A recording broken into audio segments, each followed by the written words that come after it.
Levar o nosso pensamento ao alto, mentalizar Jesus, nossa Mãe Maria, nossos doutores, agradecer pelo dia de hoje, agradecer pela nossa família, pelos nossos amigos, pelos nossos entes queridos, orar pelas aquelas pessoas que estão passando fome, frio, que estão na cadeia, que estão em uma situação complicada dentro dos hospitais, as pessoas com câncer, todos aqueles seres que estão precisando de uma palavra amiga, que eles busquem consolo e um outro irmão. Hoje eu quero agradecer especialmente a Deus, a toda a equipe que sempre esteve comigo em todos os momentos da minha vida. Ultimamente eu tenho passado por uns momentos complicados e eles estão do meu lado. Junto com nossos amigos aqui hoje, peço para que a equipe direcione a palestra que o nosso amigo Ismar vai dar nesse momento. E com uma prece de Pai Nosso, vamos começar os trabalhos dessa semana e de hoje. Pai nosso que estás nos céus, santificado seja o vosso nome.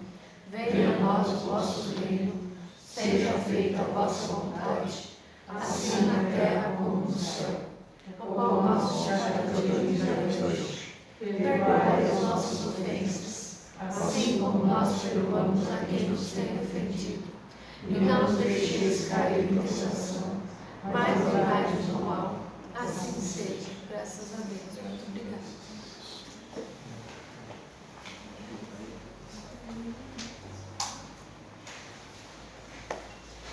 Bom, pessoal,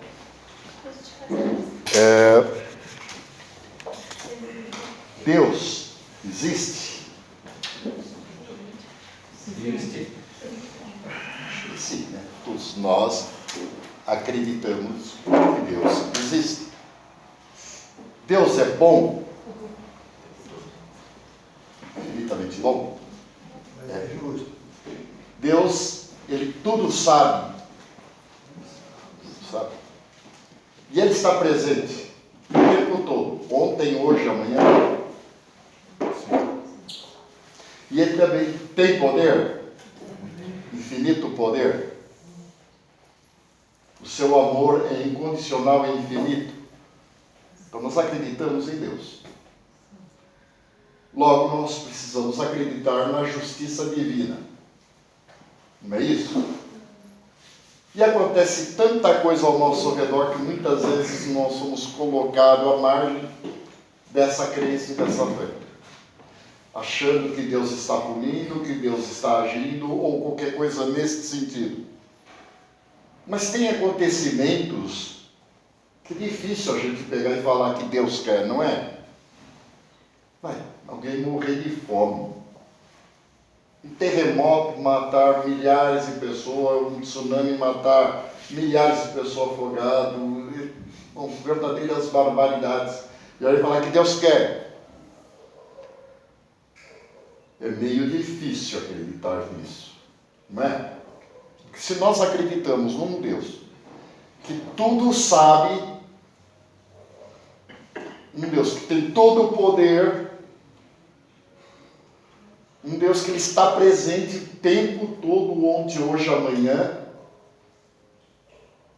E de repente acontecer tudo isso. Lá em Mateus capítulo 5, versículo 20, está assim: se a vossa justiça não for maior que as dos escribas e dos fariseus, não estareis no reino dos céus. Certo?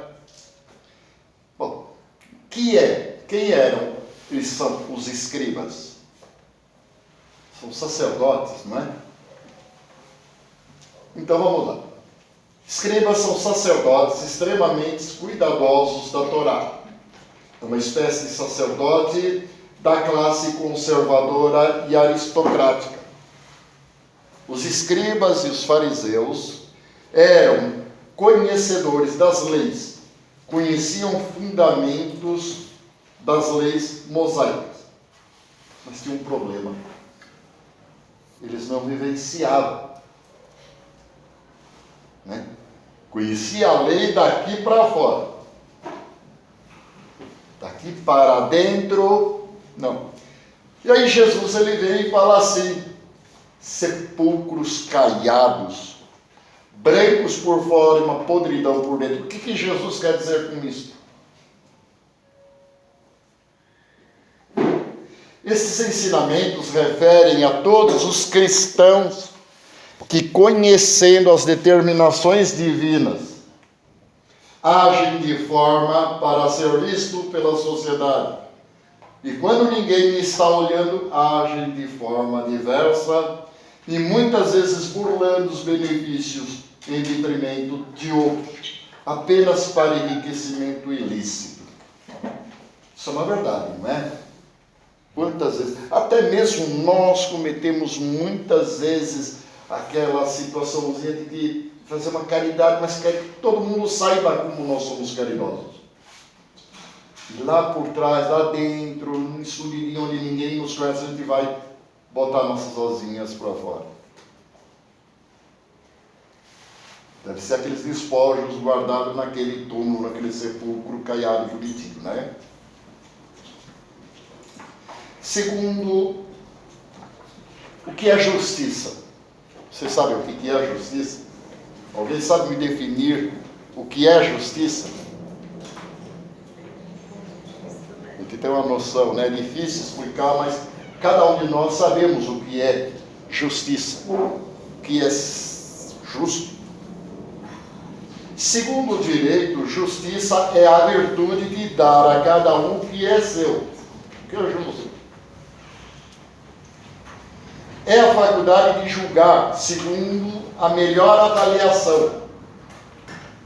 Já, segundo a doutrina espírita, a doutrina que professamos, a doutrina que nós aceitamos, que nós amamos e que nós seguimos, ela já nos dá uma outra definição. A justiça consiste em cada um respeitar o direito dos demais. É a nossa obrigação. Na questão 875 do Livro dos Espíritos, a pergunta é a seguinte: como se pode definir a justiça? E os Espíritos disseram a Kardec: a justiça consiste no respeito aos direitos de cada um. E na 875A, o que determina esses direitos? Porque a gente respeita o direito dos outros até ali. E o que é que determina esses direitos? São determinadas por duas coisas: a lei humana e a lei natural. Tendo os homens feito as leis apropriadas aos seus costumes e caráter, essas leis estabelecem direitos que variam com o progresso do conhecimento. Observar que as vossas leis atuais, sempre em serem perfeitas, já não consagram os mesmos direitos da Idade Média. Nós pegamos uma lei de hoje e a gente vai lá para trás e fala: nossa, como aquele povo era bárbaro. Não é isso? No entanto, esses direitos antiquados que vos parecem monstruosos, pareciam justos e naturais naquela época. Naquela época, era o certo. Era o que eles conheciam. Era o degrau em que eles se encontravam. Não é isso? O direito estabelecido pelos homens nem sempre, portanto, está de acordo com a justiça. Regula apenas algumas relações sociais, enquanto que na vida peculiar há uma imensidão de atos unicamente inerente à consciência de cada um. Isso é uma verdade, não? Cada um carrega a sua consciência. Ele tem em si o que é e o que não deve ser. A justiça divina não leva em conta a melhor avaliação. e sim o direito de cada um. E o que é justiça divina, então? A melhor avaliação pode estar relacionada a um profissional mais capacitado, mais reconhecido, ou seja, da forma como a lei é interpretada. Alguém sem recurso poderia ser beneficiado com essa melhor avaliação? Basta a gente ver o exemplo de ontem. Pegarem um garoto que pegou de forma indevida 2 ou 3 barras de chocolate. Isso veio à tona ontem, porque já aconteceu há tempos atrás. Amarraram, amordaçaram e açoitaram como se fosse há 180 anos atrás. E aí? Isso é a melhor valia? É assim? Será que justiça é aquilo que a gente pega e torce para que uma pessoa sofra determinadas situações? Isso não seria uma vingança? Imagina Deus agir conosco de forma vingativa, que é assim que nos é passado. Ou não?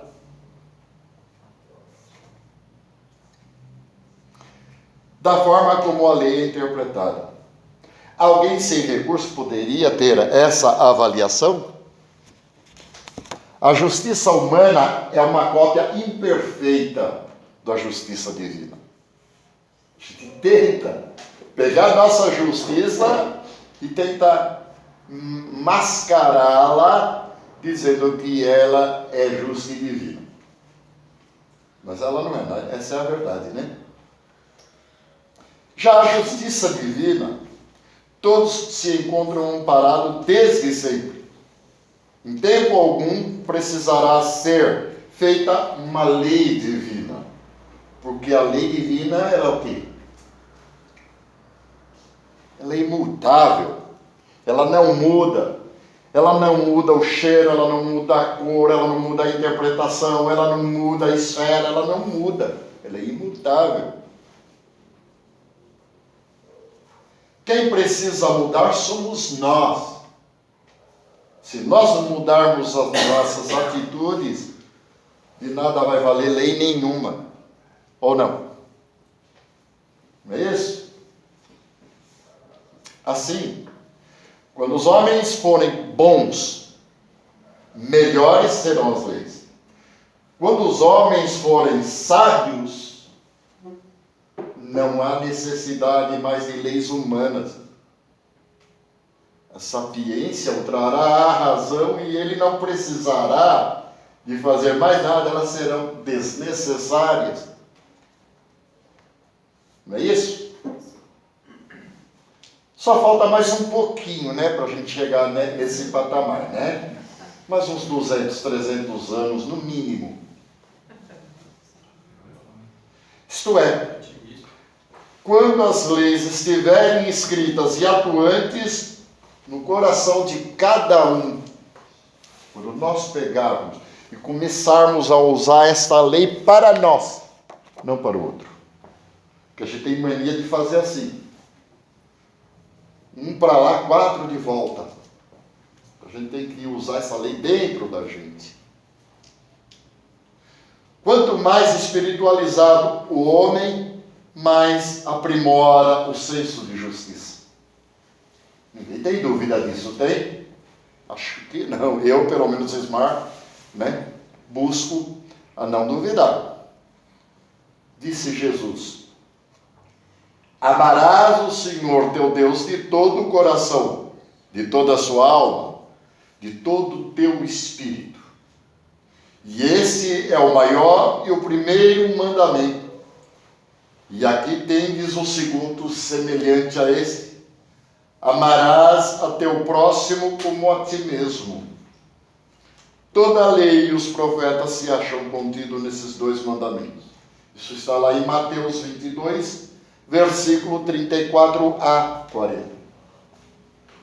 Quem já não ouviu essa máxima de Jesus? a gente está pondo isso em prática? Está na hora. Ismar, acorda. Ismar, você está perdendo tempo. Assim, os homens acostumam avaliar os conhecimentos da vida como castigo de vida. Foi o que eu estava falando no início da nossa conversa. A grande maioria das pessoas acreditam que o ser humano é pecador e seus pecados redundam, provém, em castigo da parte de Deus. Agora nós conhecemos aquele Deus que nós comentamos na nossa introdução. Será castigo? É difícil acreditar nisso. Não é isso? Isso já nos forma de interpretar, isso já nos forma desde a interpretação da Bíblia, lá atrás, através das religiões. Porque cada um vem e faz uma tradução e bota a vírgula onde bem entende. Não é assim? Então o pecado está lá na Bíblia, não em Deus, não em nós. Já desde a expulsão do casal Eva e o Adão, do paraíso perdido, o jardim do Éden, veja que Deus já naquela época, ele já puniu com severidade. Mas ele não é infinitamente bom. Ele não é sapiente, ele não tudo sabe. Ele não estava presente antes, durante e depois. Ele não é todo poderoso e poderia evitar que o casal viesse a cometer uma infração às leis dele. Naquela época, foi boa o ensinamento. Hoje a gente tem que buscar interpretar melhor esse ensinamento. Já na visão espírita, o homem não é pecador, pois foi criado como?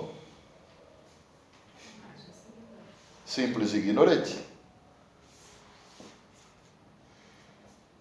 Deus não escolheu e falou assim: vou fazer um anjo, um arcanjo, vou fazer um capeta, vou fazer um mais ou menos, vou fazer um quebra-galho. Não.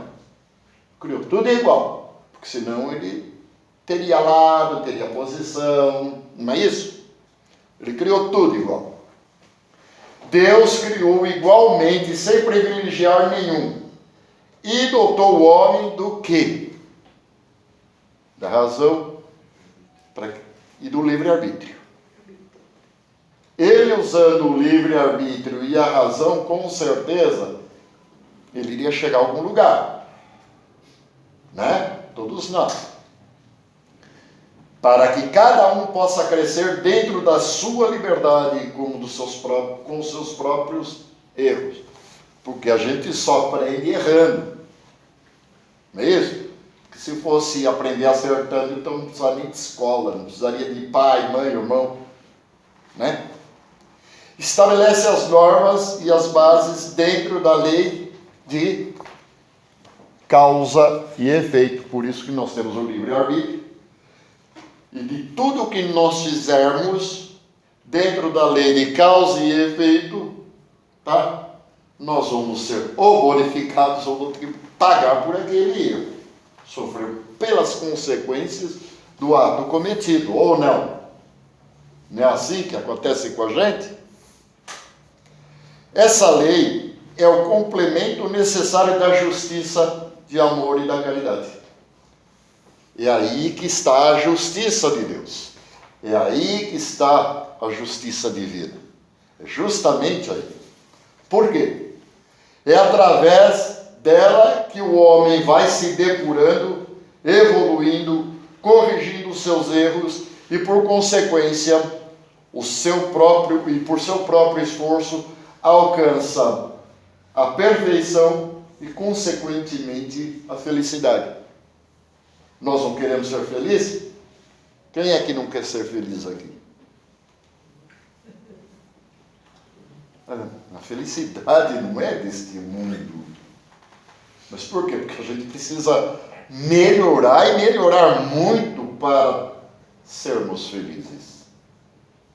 E para isso nós precisamos passar pela perfeição para chegar na felicidade. Mas para chegar na perfeição a gente tem que balançar bastante para tirar a poeira do corpo, não? Está aí a lei.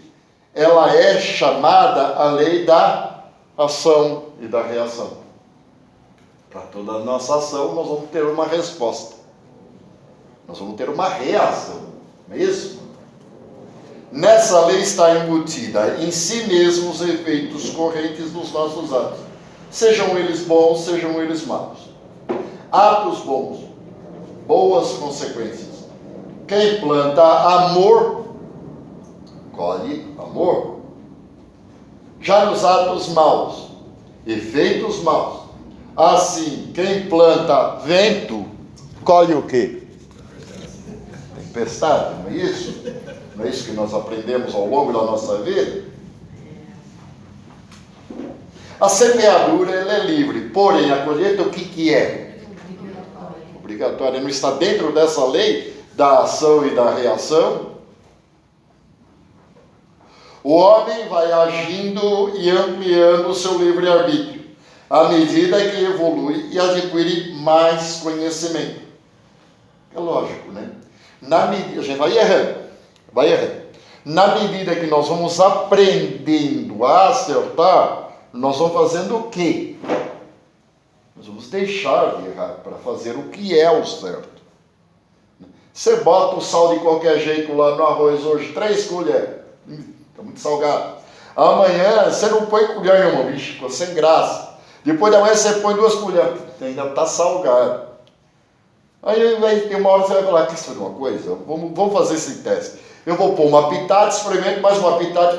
Cheguei na química, cheguei na quantidade certa. Agora não tem por que mais fazer arroz salgado ou sem sal. Não é isso? O homem erra por quê? Pela ignorância. As suas consequências e os erros, ele aprende, e quando aprende, nem vai errar mais. Não foi o que eu acabei de falar do arroz? Ele é ignorante, ele não sabe fazer arroz. Então ele vai apanhando. Um dia ele vai ficar tão bom em fazer esse arroz que ele vai perceber o caminho que ele já vai fazer de olhos fechados. Não é assim? Mas não é só arroz não, tá? É arroz, feijão, batata, cebola. Bom, então vamos lá. Deus existe? Existe. Deus é onisciente? É onisciente. Deus é onipotente? É onipotente. Deus é onipresente? É. Então o mal existe. Nós não acreditamos em tudo isso? E não existe o mal? E Deus permite o mal? Complicado, né? Aí Kardec pergunta aos espíritos: o que é o mal? Perguntinha simples. E os espíritos, na pergunta 120, tá? Com a pergunta dada à redação do Livro dos Espíritos, ficou assim: todos os espíritos passam pelo mal para chegar ao bem? A resposta dos iluminados foi a seguinte: pelo mal, não. Pela fieira da ignorância. Quando você erra o sal no arroz, você queria salgar o arroz? Não. Você era ignorante, você não sabia fazer o arroz de forma correta. Um exemplo simples para poder ilustrar, certo? Pergunto: qual é o mérito do ser que sai das mãos do Criador completo? Um anjo, um arcanjo. Que mérito que ele teve para ser superior a todos os outros. Ele era puxa-saco de Deus? Não, ele nem existia. Ele nem existia, Deus já fez ele perfeitinho. Ele saiu das mãos do Criador perfeito. Mas não é isso. Para ele chegar aonde ele chegou, foi pelo mérito dele. E é isso, nós somos deuses, disse Jesus. E a gente pensa que vai desencarnar amanhã só porque a gente pega e fala: o sangue de Jesus me salvou e pronto, já vou entrar no reino do céu como um eleito. É o suficiente? A gente tem que pensar muito nisso. Nós precisamos ir ao tamanho de Deus e não trazer Deus do nosso tamanho. A criação do Espírito como um ser simples e ignorante para que ele evolua e alcance a sua posição superior por seus próprios méritos. Deus não privilegia ninguém. Surge então a figura do erro e do pecado. Não é isso? O que é o erro? O erro é a consequência do desconhecimento, de imaturidade, falta de cama, falta de melhor estrutura. O erro está amparado por tudo isso. Não é isso? A partir do momento que a gente descobrir a evitar o erro, não tem por que errar. E se errarmos, nós estamos assumindo o quê? O nosso livre-arbítrio. Ou não? E aí, dentro da lei da ação e da reação, eu não posso falar: mas por que eu sofro de respiração? E eu passo pelo médico, o médico diz que eu não tenho nada. Dentro da lei da ação e reação, digamos que hoje você não é um tabagista, mas lá na vida passada você era um tabagista inveterado. Poderia ser uma boa resposta, não? Ou pelo menos convence melhor, não? Ou será que Deus estaria te punindo por alguma razão? Pelo pecado natural, como nos ensinaram? Pecado natural. É o caso da criança que na sua aprendizagem sofre muitas vezes os efeitos de seus atos imaturos. Já os adultos, nós adultos, sorrimos quando nós verificamos de coisas que nós fizemos lá atrás e por culpa nossa nós sofremos. E aí a gente acostuma dizer: se eu tivesse o conhecimento quando mais moço, a experiência que tenho hoje, como as coisas seriam diferentes. Quem nunca falou isso? Não é? Você se arrepende de alguma coisa que você fez? Me arrependo daquilo que eu não fiz. Porque daquilo que eu fiz, se eu tivesse a experiência de hoje, eu não faria nunca. A gente não fala sempre isso? O que é pecado? Nós falamos do erro. E agora, o que é pecado? É a transgressão de uma lei religiosa ou preceito da igreja. Ou seja, se não seguirmos os preceitos da igreja e as leis, somos pecadores, segundo a igreja. Não é isso? Então o pecado quem inventou foi a igreja, não foi Deus. Né? É claro que ela queria cercear a atitude do homem e ela precisou usar de determinadas coisas lá atrás para a gente poder buscar um caminho mais reto. Só que hoje a gente fica jogando na Bíblia, no coitado do capeta, todos os nossos erros. Nós não assumimos os nossos erros e o capeta sofre até hoje com isso. Ou não? Tenta, né? Ele atenta todo mundo. A lei religiosa, os preceitos da igreja. Para eles nós somos todos pecadores. Para nós espíritas, Deus é a suprema perfeição, causa primeira de todas as coisas. Não foi esta a resposta que os espíritos, os iluminados, deu a Kardec? Deus é infinitamente bom e justo. Não castiga seus filhos. Não é isso que nós aprendemos?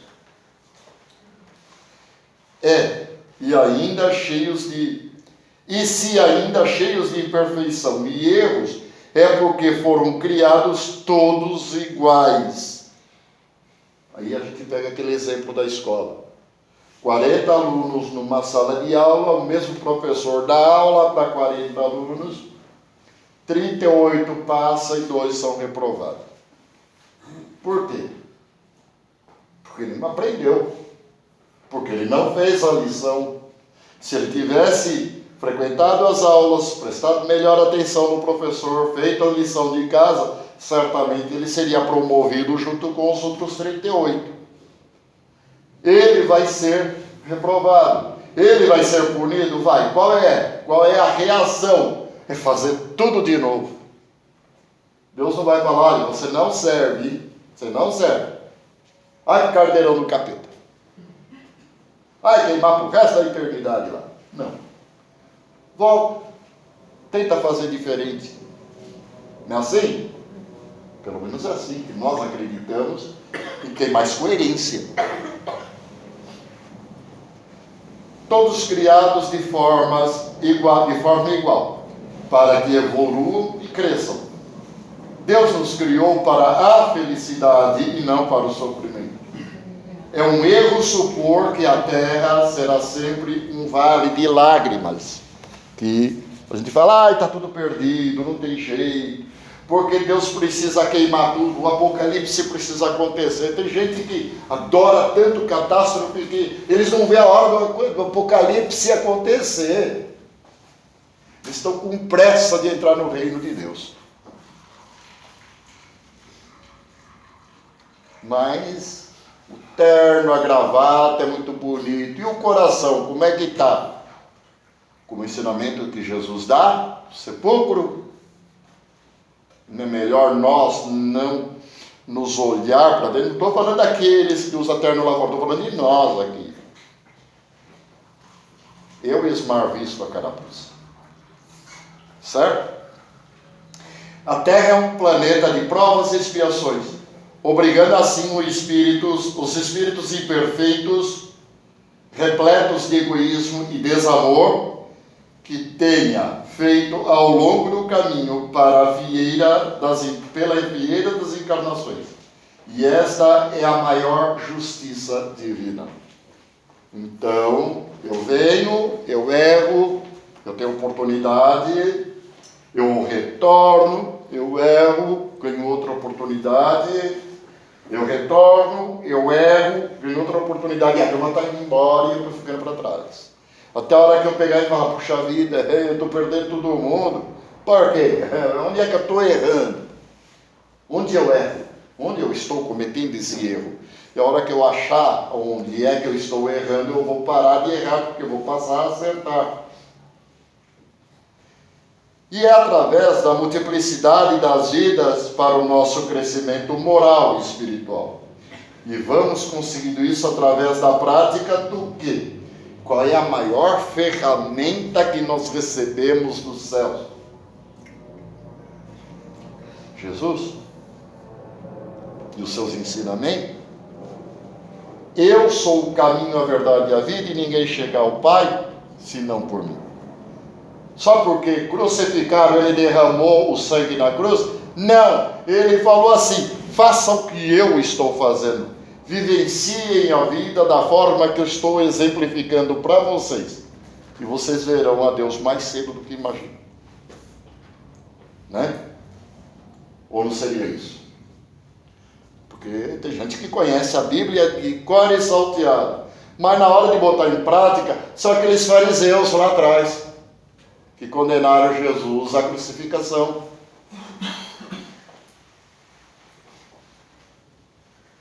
E vamos conseguindo isso através da prática do Evangelho. Observe que o Criador nos permite aprender através dos seus emissários de luz que são enviados à Terra a todo tempo. Não é verdade? Nós temos aqui São Francisco de Assis. Nós temos Madre Teresa de Calcutá. Nós temos Martin Luther King. Nós temos Irmã Dulce. Nós temos João Paulo II. Nós, espíritas, dentre tantos que nós conhecemos, nós temos Chico Xavier, que é a maior referência. E tantos outros. Esses emissários de luz, eles são verdadeiros missionários que vieram nos trazer esse conhecimento. Cada vez que a gente vê a monja Coen falar, a gente se enche de sabedoria. Aquela mulher, quando ela abre a boca, aquele espírito, quando abre a boca, sabe? A gente vê ela espargindo verdadeiros raios de luz, ou não.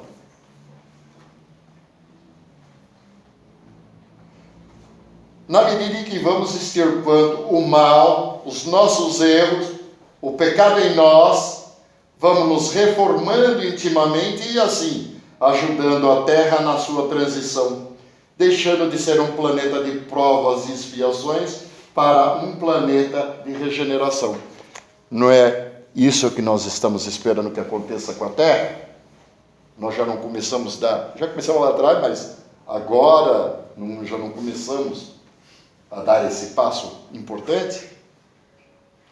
Tornando assim este órgão um planeta maravilhoso, habitável, fraterno, saudável e feliz. Né? Aí cabe a nós, claro. Erradicando, extirpando de vez o egoísmo e o orgulho, a prepotência e etc. Podemos tirar uma boa lição da história do carpinteiro e do seu chefe. Acho que vocês já ouviram essa história. O carpinteiro, ele ia se aposentar, ele trabalhou 35 anos, chegou ao momento dele se aposentar. Ele, muito cansado, ele chegou no chefe dele e falou assim: olha, hoje é o último dia que eu vou trabalhar. Mas por quê? Graças a Deus chegou minha aposentadoria, chega, não quero mais trabalhar. Eu vou me aposentar. Puxa, mas você é um tão bom funcionário, você vai se aposentar? Mereço, é um direito que eu tenho, não é? Mas se eu te pedir um favor, o último favor, você me faria?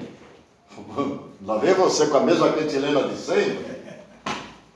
Ele falou: não, e tem essa planta aqui, ó, dá para você construir essa casa? Ele falou: eu vou me aposentar, eu não sou... Não, por favor, faz essa casa, vai, como a sua última obra.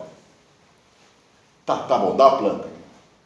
Aí ele pegou, olhou, pegou a madeira, pegou a serra, não colocou no caminho certo a tábua e encerrou. E na hora de colocar os tijolos, ele não colocou no prumo certo. E na hora de fazer o piso, ele fez o piso de qualquer jeito. Terminou. Pronto. Finalmente ele vai se aposentar. Ele chega para o chefe e fala: está aqui a chave da casa, está concluída.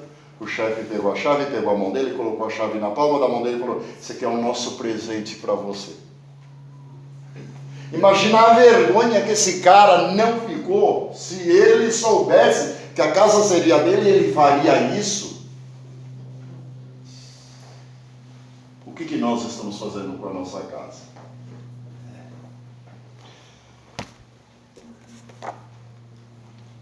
Assim acontece conosco.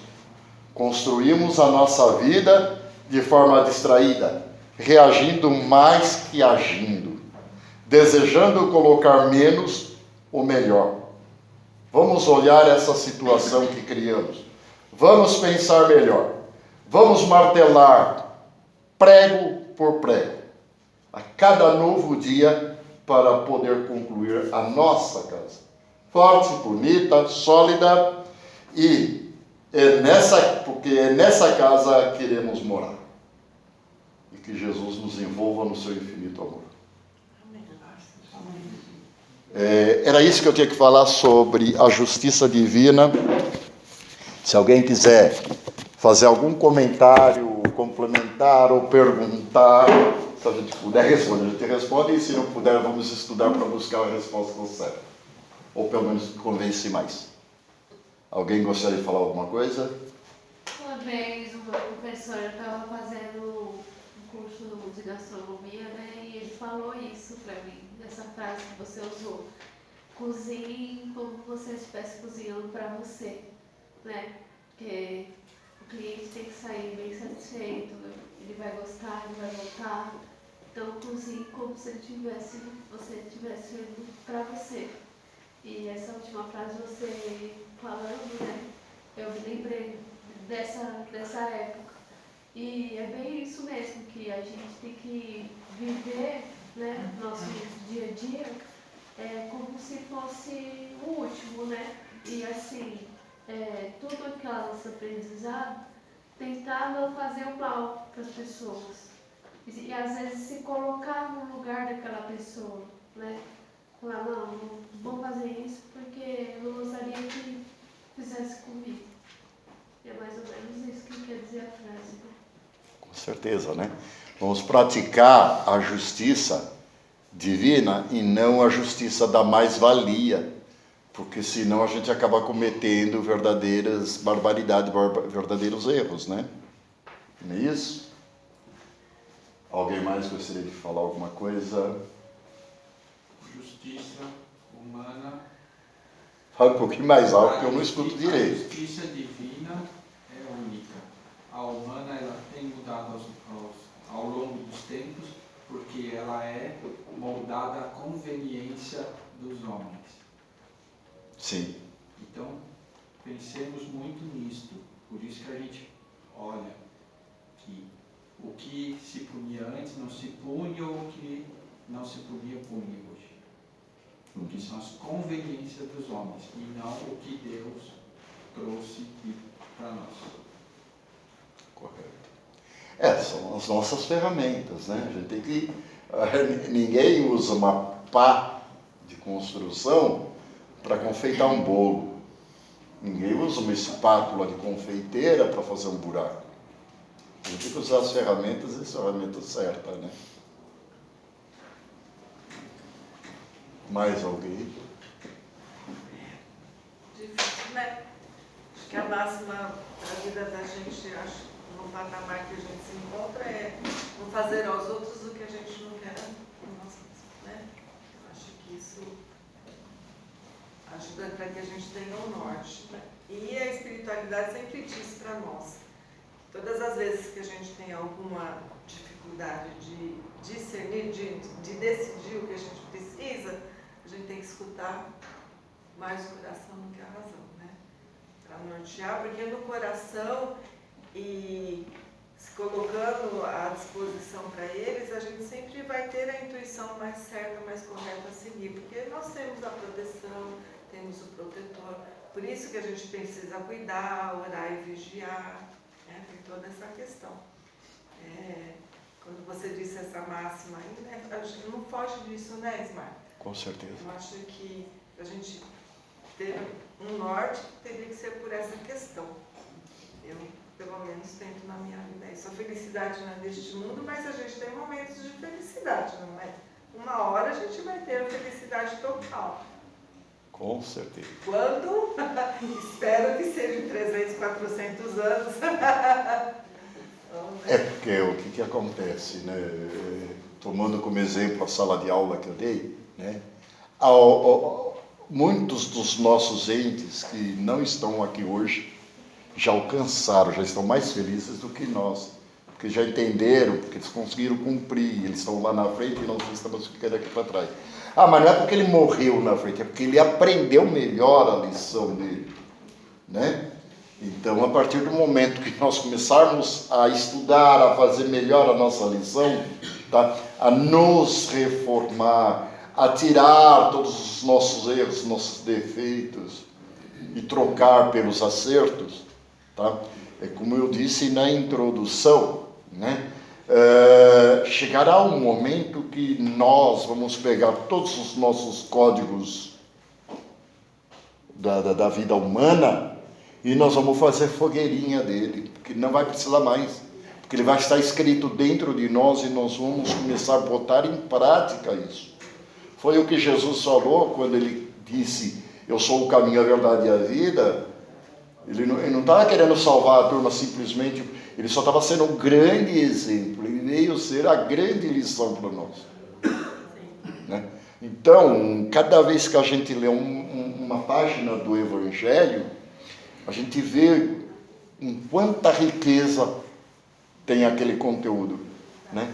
A professora que eu estava vendo hoje falando sobre justiça divina, a Nete, não sei o que agora eu não lembro o nome dela toda, acho que é a Nete Guimarães, ela começou falando o que é palavra. O que é palavra? Palavra é o meio pelo qual nós nos comunicamos, é o código que nós usamos para nos comunicar. Não é isso? A palavra é a ferramenta que a gente precisa. E na medida que você vai interpretando a palavra, vai conhecendo o conteúdo dessa palavra, você vai mudando aquele monte de erros. Puxa vida, se eu soubesse que a casa seria minha, eu teria trabalhado melhor essa casa. Se eu tivesse a experiência que eu tenho hoje, lá atrás eu não teria cometido os erros. Só que se você não tivesse cometido aqueles erros para adquirir essa experiência hoje, você estaria lá atrás ainda. Sabedoria, né? Não é isso? Certo. Certo, pessoal?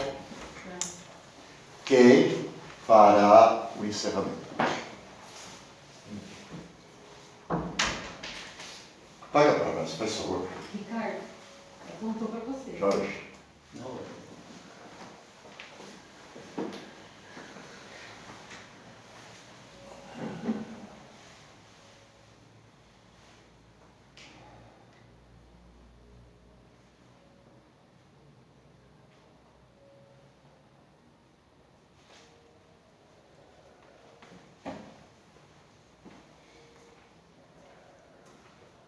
vamos elevar o nosso pensamento a Deus, a Jesus, né?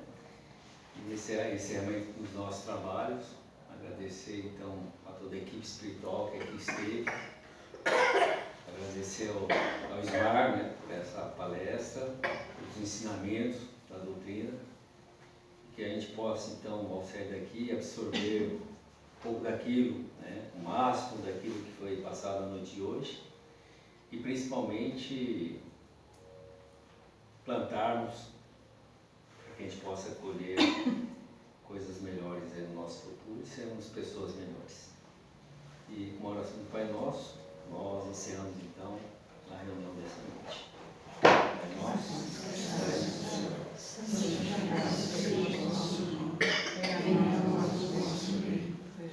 feita a vossa vontade, assim na terra como no céu. O nosso verdadeiro nos dai hoje. Perdoai as nossas ofensas, assim como nós perdoamos a quem nos tem ofendido. E não nos deixeis cair em tentação, mas livrai-nos do mal, que assim seja.